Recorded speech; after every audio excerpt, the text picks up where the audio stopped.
Disruptors, I want to welcome you to the closethedeal.com podcast. I got a very special guest all the way from Australia named Adam Houlahan. He is a LinkedIn expert. He's going to share some tips with you here. And he's also a best-selling author. Adam, I want to welcome you to the show.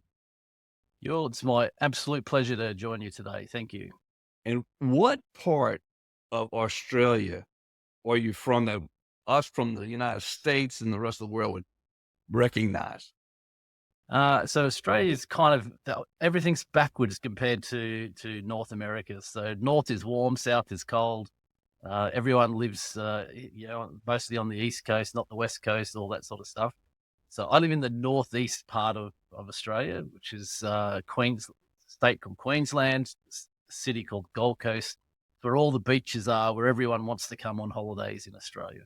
Wow. It sounds that's a trip that's on my bucket list to get to Australia. All right. What is the biggest challenge you've had when you started going into business for yourself that you had to overcome? Wow. So actually been in business 35 years as of March this year. So Oh, wow. this is my fifth different business across that time. Okay. Uh, different challenges in different ways, but really, to be honest, this current business, Prominence Global, is probably the most relevant because I've been doing this for the last 10 years. And of Hmm. course, a lot prior to that was very different. When I first started in business, the internet didn't exist. And, Hmm. the main form of communication was fax machines and things like I that. So remember. probably not so relevant for today. But in uh, today's terms, I think the biggest challenge that we really had was being a global company, which we are, was to build and maintain communication and interaction with a global team. So we have a small team based here in Australia, but then we Hmm. have bigger teams in like Philippines, South Africa, India, Eastern Europe, and in North America. So managing time zones and communication and everything was really our biggest challenge in the early days. Certainly fine now. We've got that Hmm. under control, but yeah, that was really our biggest challenge for sure. Yeah, with all the technology today, it's gotten a whole lot easier to keep track of that. And even you and I mean, where it's morning for you, it's evening for me right now in New Orleans. So we can make it work. My favorite question to ask everybody before we get to the business side is who or what are you grateful for in the past that helped you get you where you are today? Yeah, it's I always say I got the honor to be able to stand on the shoulders of two giants, which is an interesting because both of these gentlemen are actually quite short, but they're giants in business and what they do. So one is now my business partner. His name's Dr. David Dugan, and he runs his main business is for entrepreneurs, kind of here in Australia, Mhm. that are want to accelerate their businesses and things like that. So David became not only a mentor, but he actually invested in the business in the early days. The Mhm. second one is the founder and co-founder, I should say, and chairman of global giving movement called B1G1, Buy One Mhm. Give One. Uh, and Paul also has been from day one of my journey in this particular business, a personal mentor, but also introduced me to the amazing world of giving as far as creating a lot of impacts around the world with people who are a lot less fortunate than we Mhm. are. And we're very honoured to be able to say we've helped almost 11 million people now in the last 10 years Wow. through that project. So yeah, they're the two people I'm the most grateful for in this journey. That begs the question, how do you all help like a lot of people? 11 million. What do you all do to help people? Well, it's the platform or the company, the business that use. Well, I shouldn't say it's a business. They're really almost like a charity, Mhm. uh, but which is B1G1, and have a look at what they do at b1g1.com. But but basically, when someone comes to one of our online events, Hmm. which I think you've been on, Yes, I have. you'd see, we said, hey, because you've showed up here today, we're going to share some education with you. We're also going to make sure a child in Cambodia gets a day's worth of That's awesome. education, or provide water for 700 million people in the world that don't get access to fresh water every day. So Hmm. we get a lot of people coming to our events. So, maybe 1,000 people. Yeah, we give access to fresh water for a day or something like that. Hmm. Then when people come into our programs and the things we do, as an example, one of our core programs we run, every new client that joins that, we pay for what's called a biosand filter water system to be installed in someone's home, which gives them access to clean water for 20 years, and just all amazing projects like that. So yeah, that's kind of how we've got to make that little bit of a difference in the world. Well, that's really when it comes down to business, when we can make impacts like that, that's what makes it all worthwhile for sure. All right, let's unpack what you do on LinkedIn, coaching people, mentoring people, thousands of people. I've sat in on one of your class, actually a couple of your classes, I believe, and you are speaking to thousands when you do this, and you're doing this on a rotation of about what every 10 weeks or so, I believe, that you're doing this and you're offering this service to folks. Hey, how did you get into LinkedIn at this level to build a business around it? And how did that evolve? And then let's unpack maybe some of the mistakes or the opportunities people should be looking at with LinkedIn today. And then we'll unpack your program a little bit for people to better understand how you offer to help. Yeah, sure. So it's about 15 years ago now that started, but I was actually, for the only time in my life, I was actually running a business for somebody else. It was a great business. They're based here, where in the same state city where I live, and they're an organic skincare company, Mhm.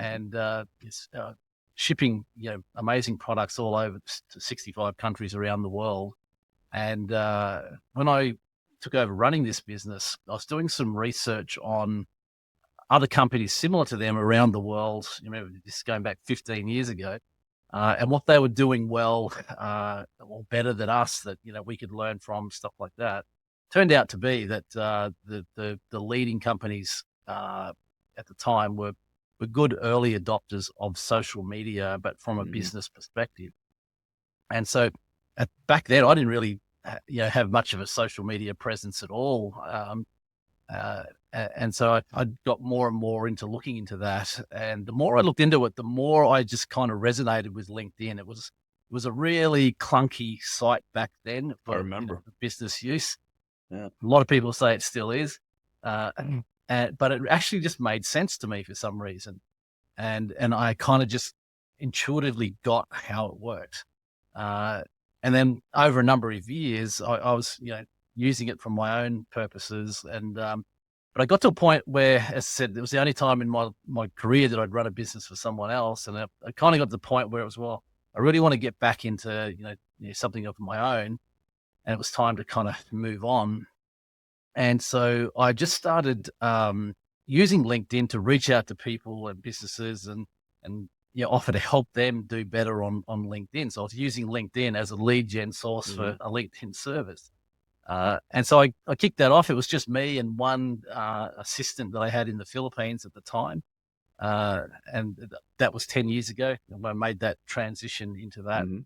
And so that's what got me into LinkedIn, and from there we've grown into one of the largest sort of LinkedIn agencies in the world now. Wow. Okay, let's talk about what would you say the top mistakes you see people using LinkedIn coming into it, or they're not using it.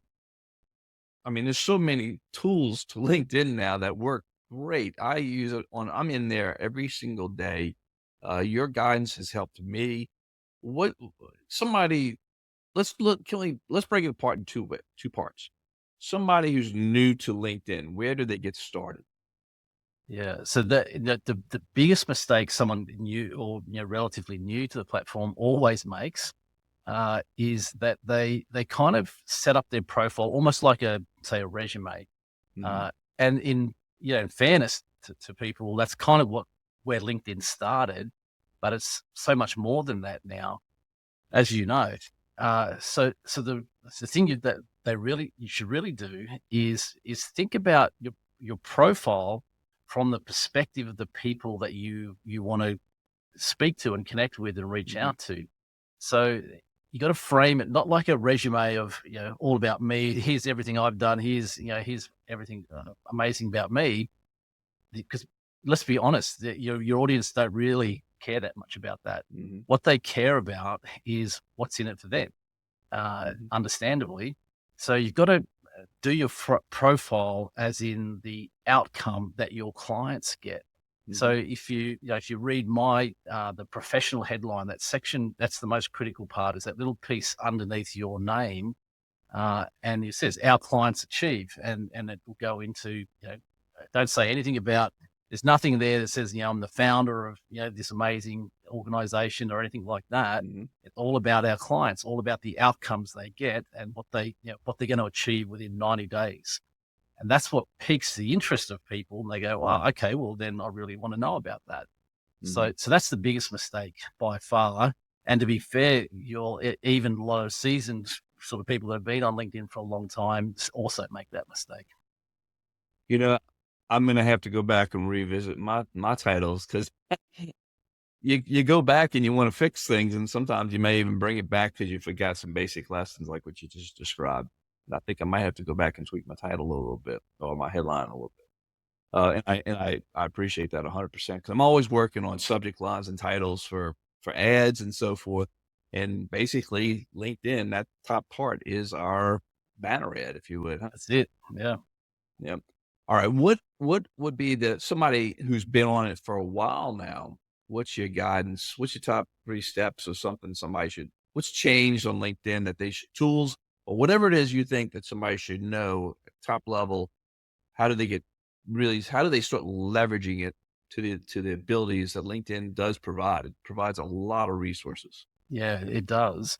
And look, there's one of the things with LinkedIn and why we run that event that you were referencing every 10 weeks is because there's so much changes on LinkedIn so fast that every 10 weeks there's enough information to go, look, here's all the things that have changed. These are the things that are new. This is what you Hmm. should be doing now. That's why we get so many people sort of coming back to those events all the time. But there's a big change that happened in late January, early February ish this year that's caught a lot of people out. And what that change was is it's where the shift, and as you know, you've been able to do quite a lot of good stuff on LinkedIn in the past, even on a free account. You didn't even have to have a Hmm. subscription or anything to get some really good results from LinkedIn. That's changing, and it's changing very rapidly. In fact, we held the last one of those events yesterday, Hmm. and this was one of the things we were sharing that there's not much you can do now as far as a lead gen purpose or a personal branding purpose, which is what we believe is the highest value way of using LinkedIn. There's not much you can do on a free account anymore. There's all the new tools that are coming out are only available if you have a subscription, not a free account. Hmm. And even things like one of the key values of LinkedIn is connecting with with people around the world or whoever are the right people for each of us individually to connecting with. On a free account now, you can only connect with 10 people a month, Hmm. where you can send a personalized message as to why you're connecting, which clearly Hmm. you should be doing. Uh, but on a subscription like Sales Navigator, you can send 200 per week. So there's a massive difference now between free and subscription based as far as connection strategy. Uh, Also, the way the algorithms work, they kind of favor profiles that are connecting with people in a strategic manner. So again, on a free one, you're heavily restricted. On something like Sales Navigator, you can sort of be algorithm friendly is I suppose a way to say that. So that's So one of say the that biggest again. Yeah, changes. you can make 10 connections a month, that's it now? Wi 10 connections where you can also send a personalized message. You can send Okay, more than that, but you can't kind of, and you how many you might notice it yourself. How many connection requests are you getting now where that person's not putting a message as to why they wanna right. connect? Gotcha, It's not because they don't want necessarily to put a message, it's because they're on a free account, they can't put that message. gotcha. So, 90% of them get ignored. Um, so yeah, it's a real challenge to build your connections now on a free account. So you really so the value is having the LinkedIn Navigator, 100%. Sales Navigator, yeah. And how many you can do 200 monthly with a message? No, 200 a week. 2 I'm So sorry, that's 800 a month. yeah, Wow, as opposed to 10 a month. So uh, that's significant. yeah. What about people who 'cause I get asked, I post once a day. You know, you know, I'm, I create content through podcasts and posts, organic posts and stuff. And it's always hit or miss. You know, sometimes I'm like, I think I'm posting something and it's gonna take off. It does nothing. And then there's something else I post, and I'm like, "Really? That's what grabs some people's attention."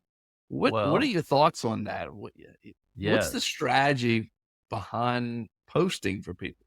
yeah, it's a good question. And again, this is another one of the things that caught people out there, which changed around about the same time in February. So, with all the development of AI, LinkedIn, as you probably see, there's all these different AI things that you can see on your profile.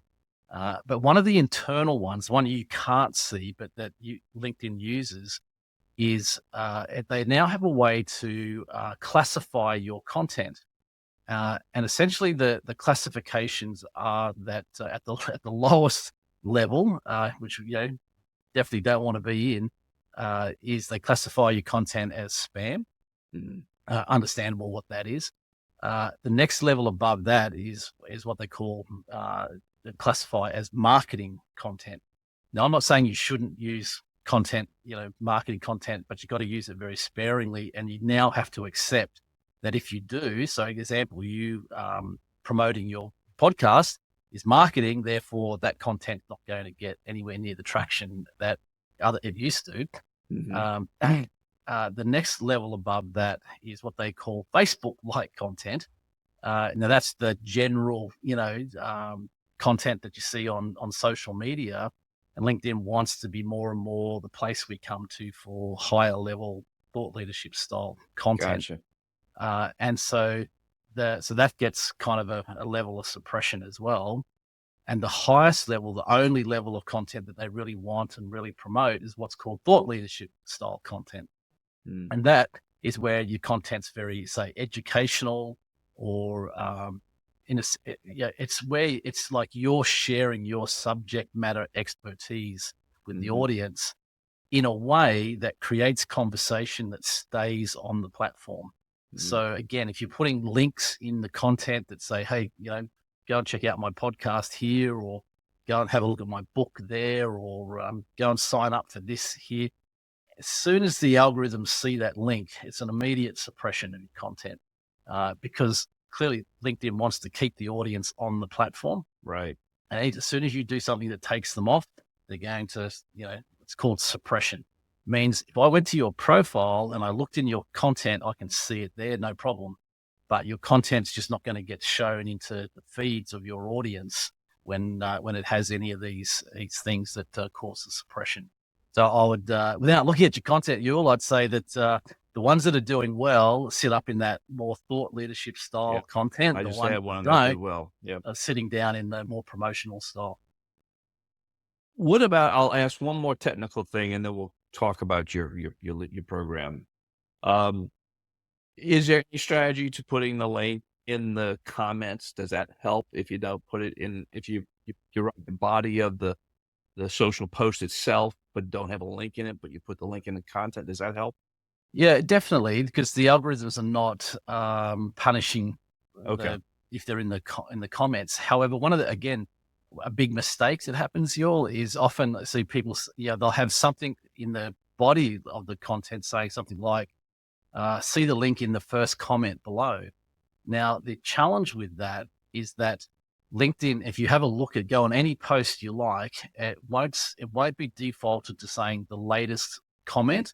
It'll default to what's called relevance. Uh, So, and that's up. LinkedIn deems what contents are relevant and what not. So, you post your comment is never the first one in the feed of that person looking at it. So the way that you need to do that is the way to do it. But the way to do it is to craft the post in a way that it asks people if they would like the link, and then you get people to comment, "Hey, yes, hey, you, yes, I'd like access to that," uh, and then you share the link to that person. oh, Uh, that's great. that's kind of the way around it. That's really smart. Yeah. All right, let's talk about your program. How do people plug into what you're doing? We run it every 10 weeks. It's the same event every single time. It's a free event. We run it twice on the day so that the morning, Australian time is good for, obviously people here in like the Asia Pacific region, but also North America. It's like your Hmm. afternoon. And then we run it again in my evening, which is for the European market. So it's how we get such a wide coverage on it. And and it's really where we're just sharing all these things that you and I have been talking about. But over 10 weeks, there's so many things that update and change on LinkedIn. It's enough to fill an entire webinar on exactly that. So that's I think it's the highest value thing that we do for people. And then of course off that, people sort of see who we are and what we're about, and then often reach out to us and say, hey, can I get more information about, your paid programs and things like Hmm. that? But the actual event we're talking about is it's 99% all high value information Hmm. about all the latest things happening on LinkedIn. And I can attest to that because the first time I wrote down like 2 pages of notes, and and it's changing all the time. How do you stay up with it? Are you working with LinkedIn, or are you studying what they do? How does that work? I'm just curious. Well, some of it is just stuff that LinkedIn shares that they're Yeah. changing, but to be honest, you'll one of the things like last year there was over 150 changes made to the platform. So it's a rapid pace. It's like three different changes every single week, but they're very bad at telling everyone, hey, here's these What they're new doing. features, or hey, we've taken away this one, or whatever that is. So one, we have the privilege of, we have over 500 clients around the world, so we get to see what's happening across a lot of profiles. Yeah. We also have an R&D team that they're not doing anything but just monitoring the platform, looking for changes, looking for updates, things like that. So one of the one of the advantages of being able to have a big team, we can afford to have a team dedicated to just doing that. Just finding keeping up on, and you have a sense for it and a pulse for it because you got 500 samples across the globe. All Exactly. right. Anything else you want to cover real quick? You have another program I think you're working on as well. Yeah, we're just launching a new program, which, and again, with when we're working with all these amazing people around the world, one of the big challenges we found they had, which was the challenge we solved a long time ago, was how to have these remote teams around the world, from two perspectives. One, often in larger Western countries like the US or Australia or the UK, things like that. A lot of local talent is, I don't know exactly how tough it is in the US at the moment, but in Hmm. Australia, you put out a job role, you've got a job vacancy, and you're doing really well if you get 3 applications. There's more jobs available in Australia right now than there are people to fill the Mm. roles. And a lot of our clients have the same problem. We said, yeah, but you can actually get someone in South America, South Africa, as an example, who could do Hmm. that role for you at you know 75% less than what it costs to employ that person in Australia, Hmm. or in the Philippines, or in India, or this all these different places where there's thousands of people looking for roles, highly skilled people, and because of the lower cost of living in those countries, they're much cheaper than employing them in say North America or Australia or the UK, that type of thing. So basically, we've been helping our clients do this for a long time, and so we said, well, why don't we just make this available for everybody? So we've now launched a program where we do the whole process, and LinkedIn is the platform we use to do it, Mhm. to find and attract these amazing people and put them into amazing roles with organizations that are struggling to fill the roles locally. So where do people find out about both programs? So the best thing's probably just connect with me on LinkedIn, as you said, Mhm. um, and the we have all the information on there. Or of course, you can go to our website prominence.global, Okay. and all the information's there as well. And I'll have your links in the body of the show notes, and Adam Houlahan for the folks just go search LinkedIn. You'll find LinkedIn expert Adam Houlahan. You'll recognize him when you see him. Um, One parting piece of advice for someone considering going into business, because you've been at this for a long time, um, and maybe it ties to social media because that's your space.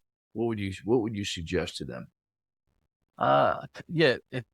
There's so many things when you're starting out, isn't there? That it's tough because you kind of have to cover so many roles on your own until you get that momentum and can start to Hmm. bring on new team members.